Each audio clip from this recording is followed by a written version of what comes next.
Qu'est-ce que l'enfer?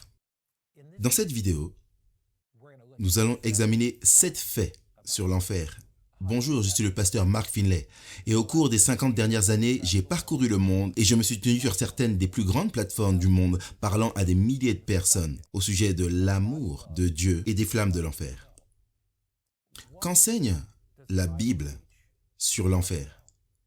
Nous allons examiner 7 faits que vous ne connaissez probablement pas sur l'enfer. La première chose que nous voulons considérer, c'est celle-ci. Dieu ne prend pas plaisir à détruire les gens. Dieu est un Dieu d'amour. Dans 1 Jean chapitre 4, le verset 8, la Bible dit que Dieu est amour. Dans Jérémie chapitre 31, verset 3, la Bible dit « Je t'aime d'un amour éternel, c'est pourquoi je te conserve toute ma bonté. » Pouvez-vous imaginer dans votre esprit un Dieu d'amour brûlant des gens en enfer pour des millions et des millions et des millions d'années? Si effectivement Dieu est omniscient, cela signifie qu'il sait tout, et c'est le cas.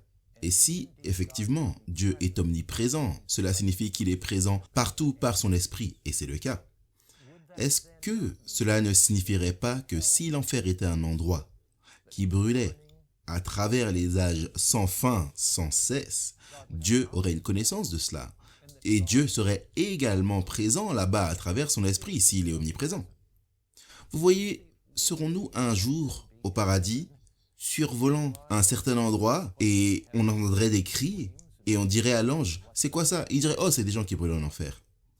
Ou est-ce que nous allons être avec Dieu un jour, sentir de la fumée qui monte et dire, oh, qu'est-ce que c'est que ça? Oh, ça, c'est les flammes de l'enfer. Vous voyez, si l'enfer continue d'exister pendant des millions et des millions d'années, comment harmonisez-vous cela avec le caractère de Dieu? Un caractère d'amour. Dieu ne voudrait-il pas supprimer le mal pour toujours? Vous voyez, mon esprit peut comprendre que Dieu doit faire face au mal. Mon esprit peut comprendre que le mal sera éradiqué de l'univers parce que s'il ne l'était pas, il ne ferait que surgir et continuerait à couver. Mais il me serait difficile de comprendre comment un Dieu aimant peut brûler les gens pour toujours et à jamais, à jamais, à jamais dans les flammes. Je veux dire, nous regardons certains dirigeants despotiques qui ont torturé leur peuple, des dirigeants despotiques qui ont tué des millions de personnes et nous voyons cela tout au long de l'histoire. Dieu n'est pas meilleur que cela? Certainement. 2 Pierre chapitre 3 verset 9. La Bible parle du cœur de ce Dieu d'amour et elle dit « Le Seigneur ne tarde pas dans l'accomplissement de la promesse comme quelques-uns le croient, mais il use de patience envers vous, ne voulant pas qu'aucun périsse, mais voulant que tous arrivent à la repentance. » Voici le fait numéro 1. Dieu est un Dieu d'amour et il ne désire qu'aucun être humain ne périsse. L'aspiration du cœur de Dieu est de sauver chaque être humain. Et il a fait tout ce qu'il pouvait et fait tout ce qu'il peut pour sauver la race humaine entière. La croix du calvaire suffit pour vous sauver. Sa justice suffit pour vous sauver. Sa grâce suffit pour vous sauver. Son amour est suffisant pour vous sauver. Maintenant, voici le deuxième fait. La Bible n'enseigne pas que les méchants, ceux qui ne sont pas sauvés, brûleront en enfer pendant des trillions d'années. En fait, elle enseigne qu'ils seront brûlés et consumés pour toujours. Vous voyez, c'est vrai, c'est ce qu'on trouve dans la Bible. Laissez-moi vous le lire. Malachie, chapitre 4. Et vous savez, on ne construit jamais un enseignement biblique sur un texte. Donc, je vais vous donner plusieurs textes. Voici Malachie, chapitre 4, le verset 1. « Car voici, le jour vient, ardent comme une fournaise. » Donc, en d'autres termes, le jour n'est pas là. L'enfer n'est pas un point chaud au centre de la terre. Le jour vient. Tous les hautains et tous les méchants seront comme du chaume. Le jour qui vient, Malachie 4, verset 1, les consumera. Donc la Bible dit qu'ils seront consumés, embrasés, et ils disparaîtront à jamais. Verset 2. Mais pour vous qui craignez mon nom, se lèvera le soleil de la justice et la guérison sera sous ses ailes. Et regardez ce que dit l'Écriture. Car ils seront comme de la cendre sous la plante de vos pieds. de la cendre. Donc la Bible dit que les méchants seront consumés, ils seront brûlés, ils seront comme de la chaume.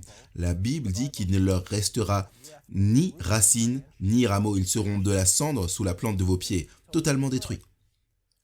Le psaume 37 et le verset 10. Vous trouvez cela partout dans la Bible. Ce n'est pas un seul texte caché de manière obscure dans un passage biblique. C'est l'enseignement commun des Écritures. Le psaume 37, et on regarde là au verset 10. Encore un peu de temps, et le méchant n'est plus. Tu regardes le lieu où il était, et il a disparu. Donc les méchants ne seront quoi? Plus, ils ne seront plus. Si on regarde au verset 20, mais les méchants périssent et les ennemis de l'Éternel, comme les plus beaux pâturages, ils s'évanouissent. Ils s'évanouissent en fumée. Donc le fait numéro 2. Rappelez-vous, c'était quoi le fait numéro 1? Vous vous souvenez? Dieu est un Dieu d'amour, il veut sauver toute l'humanité. Le fait numéro 2, les méchants seront consumés, ils seront embrasés, ils disparaîtront pour toujours. Ils seront de la cendre sous nos pieds. Vous voyez, mon esprit ne pourrait jamais comprendre. Un Dieu d'amour qui brûle et tourmente les gens pendant des millions d'années, mais il peut comprendre que Dieu donne aux gens une chance de vivre. Il tente de les attirer à lui avec son esprit. Il fait tout ce qu'il peut pour les sauver. Mais s'il rejette son amour, s'il méprise sa grâce, la présence ardente de notre Seigneur les consume alors qu'ils retournent. S'ils sont vivants, ils seront consumés par l'éclat de sa venue, dit la Bible. Et la Bible parle aussi d'une période appelée les 1000 ans. À la fin de cette période de 1000 ans, pendant laquelle les méchants ressuscitent, pendant les 1000 ans, les justes, eux, sont au ciel, parce que quand Jésus vient, au début de cette période, appelée les 1000 ans, les justes morts sont ressuscités, ils montent ensemble avec les justes vivants au ciel, ils règnent avec Christ sur des trônes pendant 1000 ans. Ça, c'est Apocalypse 20, versets 1 à 12. Vous pouvez le lire. Et à la fin des 1000 ans, la ville sainte descend. Au début des 1000 ans, les méchants vivants sont détruits par l'éclat de la venue de Christ. Les méchants morts restent dans leur tombe. Mais à la fin des 1000 ans, la ville sainte descend. Les méchants se ruent pour s'emparer de cette ville. Nous étudierons cela un peu plus loin dans notre vidéo. Et ils sont détruits par l'éclat de la venue de Christ. Ils ne sont plus. Et des cendres de l'ancien monde. Dieu crée un nouveau monde.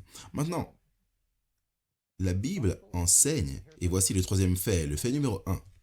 Dieu est un Dieu d'amour qui veut sauver toute l'humanité. Le fait numéro 2, les méchants sont consumés, ils sont embrasés. Voici le fait numéro 3. La punition éternelle n'est pas punir éternellement. Beaucoup de gens font cette erreur. Ils pensent que le châtiment éternel, c'est châtier éternellement. Matthieu 25, verset 46. Quelqu'un dit, eh bien, il y a ce texte qui dit qu'il y aura un châtiment éternel. Jetons un coup d'œil. Est-ce qu'il dit châtier éternellement? Matthieu 25, le verset 46, nous l'avons. Le texte dit, et ceux-ci, c'est les méchants, iront au châtiment éternel, mais les justes à la vie éternelle. Le châtiment éternel est un châtiment qui est éternel. En d'autres termes, ce châtiment, le fait que les méchants soient consumés ou embrasés, ça durera toujours et il n'est pas nécessairement répété. Punir éternellement serait un état de punition continue où ils brûleraient continuellement. La Bible ne dit pas cela. Mais quelqu'un dit, mais la Bible ne dit-elle pas qu'ils sont consumés par un feu éternel? Comment pouvez-vous dire que ça ne dure pas éternellement s'ils sont brûlés par un feu éternel? Eh bien, ouvrons nos Bibles et découvrons ce que cela signifie.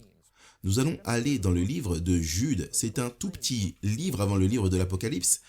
Et essayons d'en découvrir un peu plus au sujet de ce feu éternel. La Bible enseigne dans Jude 7 que Sodome et Gomorrhe et les villes voisines qui se livrèrent comme eux à l'impudicité. Et vous savez, j'enseignais une fois à propos de ce sujet de Sodome et Gomorrhe et quelqu'un a dit « Mais qui sont-elles? Deux sœurs jumelles ?» Non, ce n'est pas des sœurs jumelles. Sodome et Gomorrhe, bien sûr, ce sont deux villes méchantes dans l'Ancien Testament. Que Sodome et Gomorrhe et les villes voisines qui se livrèrent comme elles à l'impudicité et à des vices contre nature sont donnés en exemple, subissant la peine d'un feu éternel. Suivez-moi attentivement. Sodome et Gomorrhe étaient deux villes impies pleines d'immoralité, de crimes et de violence. Elles sont un exemple de la méchanceté, de la corruption du monde à la fin des temps. Elles sont consumées par un feu éternel. Et voici ma question. Est-ce que Sodome et Gomorrhe, ces deux villes méchantes, d'il y a des millénaires, est-ce qu'elles brûlent encore aujourd'hui? Évidemment, ce n'est pas le cas, elles sont détruites. Les archéologues qui ont fouillé dans une zone qu'ils croient avoir été Sodome et Gomorrhe dans la région de la mer Morte, alors qu'est-ce qu'un feu éternel? Si le feu éternel ne brûle pas éternellement, c'est un feu dont les conséquences sont éternelles. Sodome et Gomorrhe n'ont jamais eu besoin d'être brûlés à nouveau. Maintenant, la Bible décrit cela dans 2 Pierre. Elle parle de Sodome et Gomorrhe, elle parle du feu qui les a brûlés. Et elle nous aide à comprendre très clairement ce qu'est un feu éternel. 2 Pierre 2. L'importance d'étudier la Bible, c'est de laisser la Bible s'interpréter elle-même. Sodome et Gomorrhe ont été brûlés par un feu éternel. Que fait un feu éternel? Quels sont les effets d'un feu éternel? 2 Pierre chapitre 2. Nous allons regarder là au verset 4, 5 et 6. Car si Dieu n'a pas épargné les anges qui ont péché, mais s'il les a précipités dans l'abîme, le mot c'est totores, qui signifie un lieu de ténèbres. Le mot grec, c'est un lieu dans les zones extérieures des ténèbres. Il est dit, et les réserve pour le jugement. Donc, ils n'ont pas été jetés dans un lieu brûlant, le diable et ses mauvais anges, mais ils sont réservés pour le jugement. Si quelque chose est réservé, il n'est pas actuellement utilisé. Eux, ils sont réservés pour le jugement. S'il n'a pas épargné l'ancien monde, mais s'il a sauvé Noé, lui, 8e, ce prédicateur de la justice, lorsqu'il fit venir le déluge sur un monde impie, s'il a condamné à la destruction et réduit en cendres les villes de Sodome et Gomorrhe, les donnant comme exemple aux impies à venir. Donc les villes de Sodome et Gomorrhe ont été consumées par un feu éternel. Mais le feu éternel les a consumées, les a embrasées et réduites en cendres. Qu'est-ce qu'un feu éternel? Un feu éternel est un feu qui n'a pas besoin d'être répété. C'est celui dont les effets ou les conséquences de ce feu sont éternels. Dans ce cas de Sodome et Gomorrhe, un feu éternel a transformé ces villes en cendres. Quelqu'un m'a posé la question et il a dit « Qu'en est-il du texte biblique qui dit que le feu ne s'éteindra pas ?» Qu'est-ce que ça signifie? Être éteint signifie faire cesser de brûler. Les flammes de l'enfer ne peuvent pas être éteintes par aucune main humaine parce que ces flammes descendent de Dieu du ciel pour totalement consumer les méchants. Donc il n'y a aucun moyen pour qu'une main humaine les fasse cesser de brûler. Elles s'éteignent par elles-mêmes. Remarquez comment la Bible utilise le terme « feu inextinguible ». Nous allons lire dans Matthieu chapitre 3 et le verset 11 et 12. Regardez ici Matthieu 3, versets 11 et 12. Il est dit « Moi, je vous baptise d'eau pour vous amener à la repentance. Mais celui qui vient après moi est plus puissant que moi, et je ne suis pas digne de porter ses souliers. » Verset 12, il a son vanne à la main et il nettoiera son aire, et il amassera son blé dans le grenier, mais il brûlera la paille dans un feu inextinguible. Et quelqu'un dit, voilà, c'est là, un feu qui ne s'éteint pas. C'est quoi un feu inextinguible? C'est quoi un feu qui ne peut pas être éteint? Regardez Jérémie 17. La Bible parle de Jérusalem. Et quand Jérusalem a été brûlée, il est dit qu'elle a été brûlée par un feu qui ne s'éteint pas. Jérémie 17, on regarde là au verset 19 à 27. Et la Bible pointe cela. Elle parle du prophète Jérémie prophétisant contre Jérusalem à cause de sa désobéissance à Dieu. Et alors qu'elle le fait, elle dit au verset 27. « Mais si vous n'écoutez pas quand je vous ordonne de sanctifier le jour du sabbat, de ne porter aucun fardeau, de ne point introduire par les portes de Jérusalem le jour du sabbat, alors j'allumerai un feu aux portes de la ville. Il dévorera les palais de Jérusalem. » Et écoutez ça, et il ne s'éteindra point. Donc voilà, est-ce que Jérusalem brûle encore ce soir? Non, ce n'est pas le cas. Vous voyez, un feu inextinguible. Les Romains sont descendus en 70. Après Jésus-Christ, ils ont incendié le temple à Jérusalem. Ils ont brûlé la ville de Jérusalem et ont attaqué. Une dévastation terrible. Mais le feu inextinguible était un feu qu'aucune main humaine ne pouvait éteindre.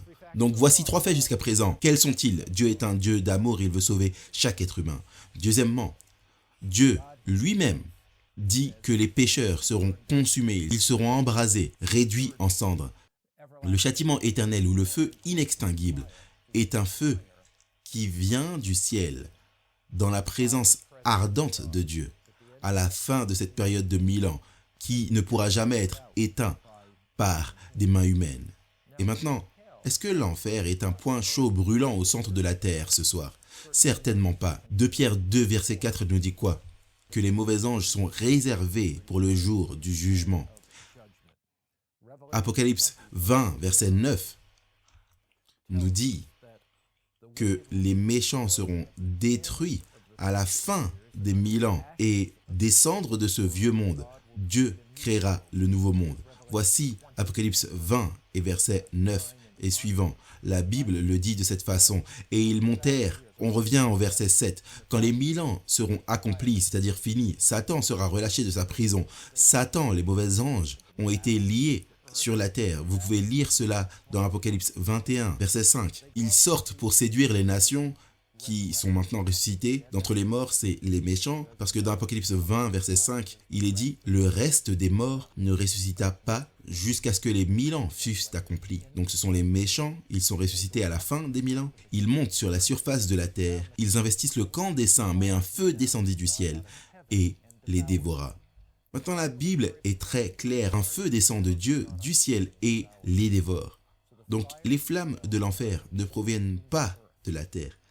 La Bible dit dans Hébreux 12, verset 29, que notre Dieu est aussi un feu dévorant.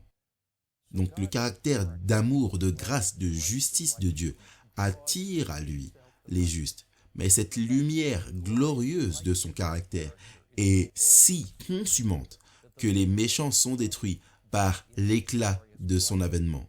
C'est comme si vous preniez de l'argile, un pot d'argile et que vous le mettiez sous un feu intense, il durcit. Mais si vous mettez de la cire sous ce feu, elle fond. Donc le péché est un matériau combustible aux yeux de Dieu. Et donc les pécheurs qui s'accrochent au péché, le feu descend de Dieu et ils ne peuvent supporter la gloire de sa présence, ils ne peuvent supporter la justice de son caractère. Et ce péché qu'ils ont embrassé, qui est consumé à travers la gloire de la présence de Dieu. Donc, le 4e point est celui-ci. Les flammes de l'enfer ne proviennent pas du centre de la terre. Elles proviennent du ciel. Et c'est la justice de Christ, la gloire de Christ, qui consume le péché partout où il se trouve. Et si le péché est trouvé en eux, ils sont consumés par cette justice. Maintenant, voici le 5e point. Satan sera détruit pour toujours. C'est le fait que la plupart des gens ne savent pas. Satan ne va pas vivre en enfer pour toujours. Ces mauvais anges ne seront pas là. Saviez-vous que l'enfer va se consumer lui-même? Que Satan va être consumé pour toujours? Vous dites, où est-ce que c'est ça dans la Bible? Laissez-moi vous le montrer. Ézéchiel, chapitre 28. Satan ne va pas vivre pour toujours. Il n'a pas la vie éternelle. Il va être consumé. Ceux qui le suivent vont être consumés. Regardez. En parlant de Satan, en parlant du mauvais, dans Ézéchiel chapitre 28, il est dit « Tu mettais le sceau à la perfection, tu étais plein de sagesse. » Verset 12. « Tu étais en Éden, le jardin de Dieu. » C'est Satan. Il est dit « Tu étais intègre dans tes voies depuis le jour où tu fus créé, jusqu'à celui où l'iniquité, c'est-à-dire la rébellion, a été trouvée chez toi. » Verset 17. « Ton cœur s'est élevé à cause de ta beauté. Tu as corrompu ta sagesse. » Mais qu'est-ce qui lui arrive? Regardez. Par la multitude de tes iniquités, par l'injustice de ton commerce, tu as profané tes sanctuaires. Je fais sortir du milieu de toi un feu qui te dévore. Je te réduis en cendres sur la terre aux yeux de tous ceux qui te regardent. Tous ceux qui te connaissent parmi les peuples sont dans la stupeur à cause de toi. Tu es réduit au néant, tu ne seras plus jamais. Donc Satan ne sera plus jamais. C'est une bonne nouvelle. Le péché sera détruit, la méchanceté sera détruite, l'impureté sera détruite, l'injustice sera détruite, l'impiété sera détruite pour toujours, et tout vestige du péché sera détruit à jamais. Ce fait est un fait incroyable au sujet de l'enfer. Satan est détruit pour toujours. Les flammes de l'enfer se consumeront. Ésaïe 47, verset 14. Ésaïe 47 et le verset 14. Les flammes de l'enfer se consumeront. Elles ne vont pas durer pendant des âges sans fin. Ésaïe 47, le verset 14. Voici, ils sont comme la paille, le feu les consume, ils ne sauveront pas leur vie des flammes. Ce ne sera pas du charbon dont on se chauffe, ni un feu auprès duquel on s'assied. Waouh!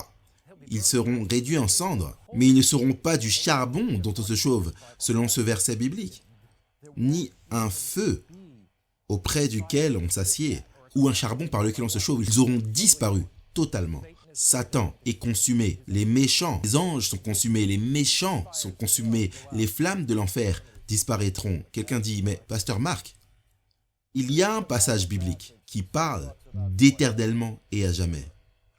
Qu'en est-il de ce passage? Comment tu expliques ce passage?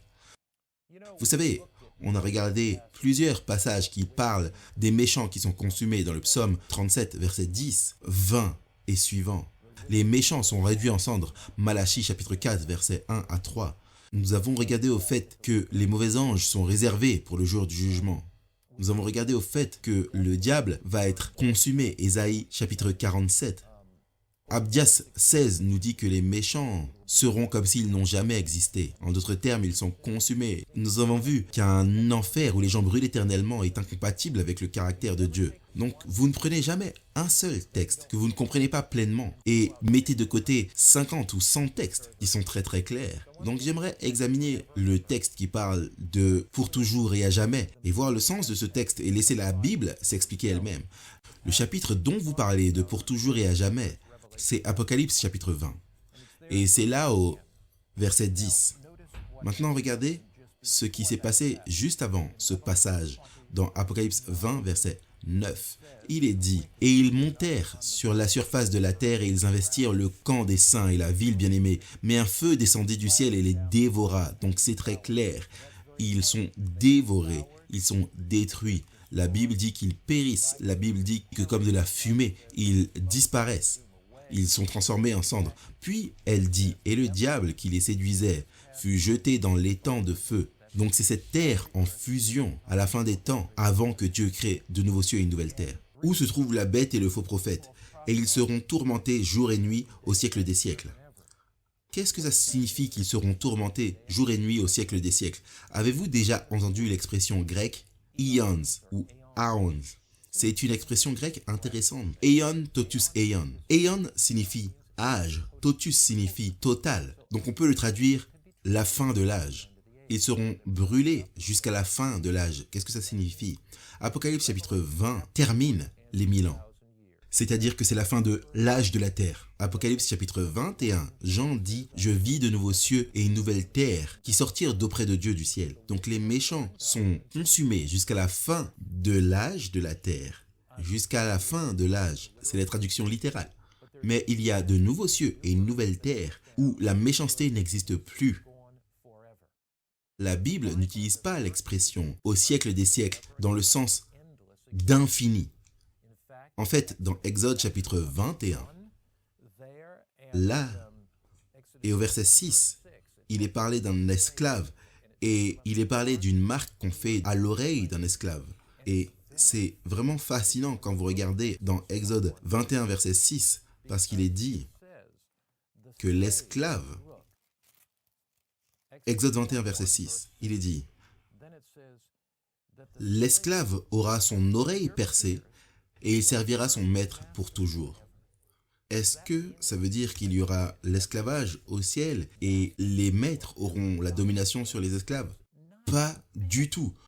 Le mot pour toujours signifie simplement jusqu'à la fin de l'âge. Il servira son maître aussi longtemps qu'il vit dans cette vie. En fait, la Bible utilise le terme pour toujours dans le sens d'aussi longtemps que quelqu'un peut vivre dans cet environnement particulier. Ici, la Bible en aucun cas ne fait la promotion de l'esclavage. Elle mentionne tout simplement le fait que le trou dans l'oreille symbolisait que le maître sera responsable de cet esclave. La Bible parle de la dignité et de la valeur de chaque être humain. Mais ici, dans le livre de Samuel par exemple, quand vous regardez à 1 Samuel chapitre 1, ici, dans Samuel, la Bible parle de Samuel et elle dit le concernant que Samuel montait au temple de l'Éternel et là, dans ce temple, il servirait l'Éternel à jamais. Sa mère l'a amené très jeune et on va regarder à 1 Samuel chapitre 1. Anne amena Samuel au temple. 1 Samuel verset 22. Mais Anna ne monta point. Elle dit à son mari, « Lorsque l'enfant sera sevré, je le mènerai, afin qu'il soit présenté devant l'Éternel, et qu'il reste là pour toujours. » Donc Samuel devait rester devant l'Éternel pour toujours. Verset 28 définit combien de temps ça a duré. Et le verset 28 dit, « Aussi, je veux le prêter à l'Éternel. Il sera toute sa vie prêté à l'Éternel. » Donc, pour toujours, dans ce cas, signifie aussi longtemps que Samuel vit dans la Bible. Pour toujours, aussi longtemps que vous pouvez vivre dans cet environnement. L'esclave servira son maître pour toujours, c'est-à-dire aussi longtemps qu'il vivra dans cet environnement. Samuel sera dans le temple pour toujours, c'est-à-dire aussi longtemps qu'il vivra dans cet environnement. Le feu qui descend du ciel dans Apocalypse 20 et les consume, ils sont consumés pour toujours. Le pour toujours, ça signifie aussi longtemps qu'ils peuvent vivre là dans cet environnement, les flammes de l'enfer. Ils vivent, sont embrasés, puis consumés jusqu'à la fin de cet âge, jusqu'à la fin, jusqu'à ce que la nouvelle terre et les nouveaux cieux descendent. Les justes vivent éternellement. Qu'est-ce que ça signifie? Aussi longtemps qu'ils peuvent vivre dans l'environnement du ciel. Et combien de temps peuvent-ils vivre là? Une existence qui n'a pas de fin. Mais les méchants ne peuvent pas exister dans les flammes de l'enfer à jamais. Par conséquent, le feu les consume et l'enfer les réduit en cendres. Le dernier fait concernant l'enfer est celui-ci. Dieu ne fait rien à moitié. Il ne rôtit pas des pécheurs en enfer et les garde dans le tourment. Il crée de nouveaux cieux et une nouvelle terre, même quand l'enfer lui-même est terminé. J'aimerais que vous puissiez regarder là dans 2 Pierre. On va regarder à 2 Pierre et on va regarder à Apocalypse chapitre 21. 2 Pierre et Apocalypse 21. Ici, on trouve dans 2 Pierre 3. La Bible dit « Mais nous attendons selon sa promesse de nouveaux cieux et une nouvelle terre où habitera la justice. » L'enfer sera parti à jamais. Satan sera parti à jamais. Il y aura de nouveaux cieux et une nouvelle terre, un Dieu aimant qui aura fait tout ce qu'il pouvait pour racheter les êtres humains. Mais il y a un nouveau jour qui vient. Regardez ce que dit la Bible. Ce passage dans Apocalypse chapitre 21 ne serait pas vrai si, en effet, les gens brûlaient en enfer pendant des milliards d'années. Apocalypse 21, verset 4. Ils ne brûleront pas en enfer pendant des trillions d'années, regardez ça. Il essuiera toutes larmes de leurs yeux, et la mort ne sera plus. Il n'y aura plus ni deuil, ni cri, ni douleur, car les premières choses ont disparu. Dieu dit, je ferai toutes choses nouvelles. Et Dieu dit, c'est fait. La maladie, la souffrance, le chagrin sont finis, c'est fait. La douleur, la maladie, le deuil, c'est fini. La mort ne sera plus. Et nous vivrons avec Christ à travers les âges sans fin de l'éternité. C'est le plan de Dieu pour vous. Vous voyez, chacun d'entre nous a un choix à faire entre la vie éternelle ou la perte éternelle. Le choix de vivre avec Christ pour toujours ou le choix de disparaître pour toujours. La douleur de l'enfer est incalculable pour cette raison. Dans leurs derniers instants, les gens sont consumés et réduits en cendres. Ils savent qu'ils auraient pu vivre pour toujours. Mais c'est fini. Fini. Fini pour toujours. Et ils ont cette conscience. Et la Bible en parle comme des pleurs et des grincements de dents. Ils ont cette conscience, j'aurais pu vivre, mais je suis parti, séparé, loin de la présence de Dieu. Pour toujours, parti. Cela n'a pas besoin d'être votre expérience, mes amis. Je ne sais pas qui vous êtes, vous qui regardez cette vidéo, mais Dieu vous parle en ce moment. Vous n'êtes pas tombé sur cette vidéo par hasard. Ce n'est pas simplement pour assouvir une petite curiosité intellectuelle au sujet de l'enfer. Dieu vous parle. Mettez-vous à genoux maintenant et donnez votre vie à Christ. La Bible dit que Dieu a tant aimé le monde qu'il a donné son Fils unique afin que quiconque croit en lui ne périsse point. Dieu a tant aimé le monde qu'il a donné son Fils unique afin que quiconque croit en lui ne périsse point, mais ait la vie éternelle. Dieu ne veut pas que vous puissiez périr, que vous puissiez être réduits en cendres, consumés et disparaître. Il veut que vous puissiez avoir la vie éternelle. Allons à lui maintenant par la foi. Que dit notre texte? Car Dieu a tant aimé le monde. Il a donné son Fils unique, afin que quiconque croit en lui, ça veut dire vous. Peu importe qui vous êtes, ça veut dire vous. Vos péchés peuvent être pardonnés. Votre culpabilité peut disparaître. Vous pouvez être sauvé dans le royaume de Dieu pour toujours et à jamais. Vous pouvez vivre avec lui pour l'éternité. Priez avec moi maintenant et donnez-lui votre vie pleinement. Père Céleste, nous ouvrons notre cœur à Jésus maintenant. Tu as pourvu pour nous le salut. Tu es venu pour nous sauver. Il y a quelqu'un qui regarde cette vidéo que ton cœur va toucher.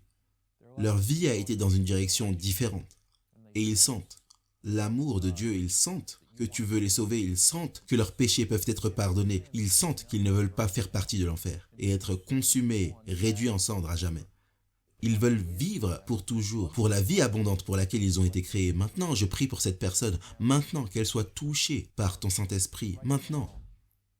Remplis-les de ton amour, de ta grâce, sauve-les dans ton royaume, pardonne leurs péchés, et quand tu reviendras, qu'ils puissent lever les yeux et dire « Voici notre Dieu, nous l'avons attendu, il nous sauvera. Merci Seigneur, parce que tu as dit que si nous venons à toi, tu ne nous rejetteras jamais.